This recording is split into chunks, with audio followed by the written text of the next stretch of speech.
अतुलित बलधामं हेमशैलाभदेहं धनुज्वन कृशानुं ज्ञानिनामग्रगण्यं सकलगुणनिधानं वानराणामधीशं रघुपतिप्रियभक्तं वातजातं नमामि। आजन्म नैष्ठिक ब्रह्मचारी हनुमान जी महान संगीतज्ञ और गायक भी हैं।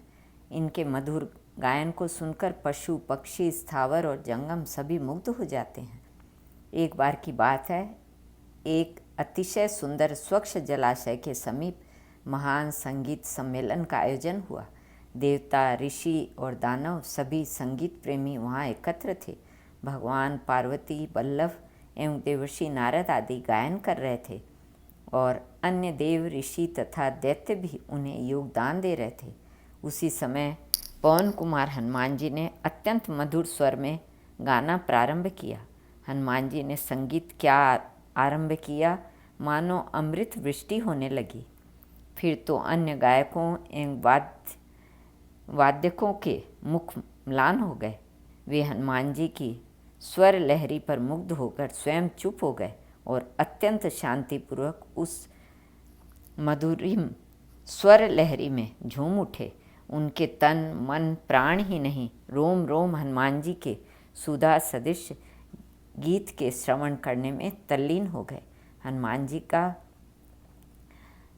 माधुरिक स्वर गूंज रहा था। इस महिम हनुमान जी के जीवन में त्याग ही त्याग भरा है। अपने आराध्य श्री रघुनाथ जी की विशुद्ध प्रीति, उनकी लीला कथा श्रवण एवं उनके मंगलमय नाम कीर्तन के अतिरिक्त इन्हें और कुछ अभिष्ट नहीं। यश कामना का त्याग कितना कठिन होता है। स्त्री पुत्र घर द्वार अपार संपत्ति ही नहीं, यश के लिए प्राण का भी त्याग किया जा सकता है, किंतु उस यश का त्याग सहज नहीं। कथा श्रवण रूपा भक्ति के प्रथम एवं प्रधान आचार्य अंजनानंदन को जब थोड़ा सा भी अवकाश मिलता, तब वे समीपस्थ पर्वत पर चले जाते और वहाँ के स्फटिक तुल्य उज्ज्वल शिलाओं पर अपने परम प्रभु का स्मरण चिंतन करते हुए स्वांतः सुखाए उनका चरित्र लिखते जाते। चरित्र पूरा हो गया। कहते हैं, हनुमान जी के आशीर्वाद एवं पद पद पर उनके सहयोग से श्री तुलसीदास जी ने लोकप्रिय रामचरितमानस की रचना की थी, किंतु स्वयं हनुमान जी जैसे श्री रघुनाथ जी के ज्ञान मूर्ति सेवक के द्वारा तन्मयतापूर्वक लिखा गया अपने आराध्य का चरित्र किस कोटि का रहा होगा, सोचना भी सहज नहीं। यह समाचार महर्षि वाल्मीकि को मिला। हनुमान जी के समीप पहुंचकर उन्होंने निवेदन किया, आपके द्वारा रचित रामचरित को देखने की मेरी इच्छा है। संकोची हनुमान जी क्या उत्तर देते। वे महर्षि को अपने कंधे पर बैठाकर पर्वत पर पहुँचे। पवन कुमार एक और खड़े होकर हाथ जोड़े अपने प्रभु के स्मरण में तल्लीन हो गए और महर्षि उनके द्वारा लिखे गए रामचरित का प्रत्येक शब्द ध्यानपूर्वक देखने लगे। महर्षि वाल्मीकि जैसे जैसे उस रामचरित को देखते जाते, उनका मुख मलिन होता जाता और संपूर्ण रामचरित पढ़ लेने पर तो वे अत्यंत उदास हो गए।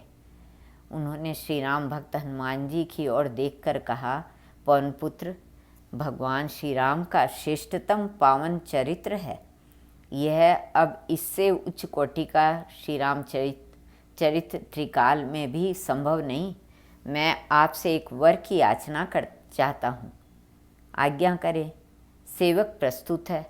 हनुमान जी का उत्तर सुनते ही महर्षि वाल्मीकि ने नतमस्तक होकर धीरे धीरे कहा, मेरी रामायण का सर्वत्र प्रचार हो गया है और यश कामना के कारण मुझे घृणित स्वार्थ अशांत कर रहा है।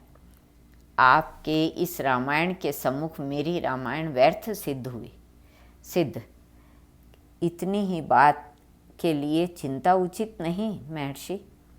महर्षि का वाक्य पूरा होने के पूर्व ही हनुमान जी बोल उठे, हनुमान जी ने तुरंत शिलाओं पर लिखे गए संपूर्ण रामचरित को एकत्र किया और फिर उन्हें लेकर एक कंधे पर महर्षि को बैठाया और समुद्र की ओर चल पड़े।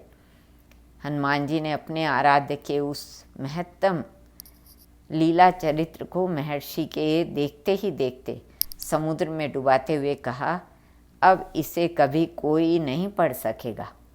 यह सर्वथा निष्प्रह हनुमान जी का सहज त्याग था। उन्होंने इसे कभी त्याग नहीं समझा, किंतु महर्षि के नेत्र भर आए। रुदे कंठ से उन्होंने कहा, मारुतात्मज, मेरी इस घृणित स्वार्थांधता को जगत आनंदपूर्वक स्मरण करेगा, किंतु आपका धवल यश आपकी निर्मल भगवत भक्ति के साथ उत्तरोत्तर बढ़ता ही जाएगा। महर्षि वाल्मीकि गदगद कंठ से भक्तराज हनुमान का स्तवन करने लगे। श्री कृष्णार्पणमस्तु।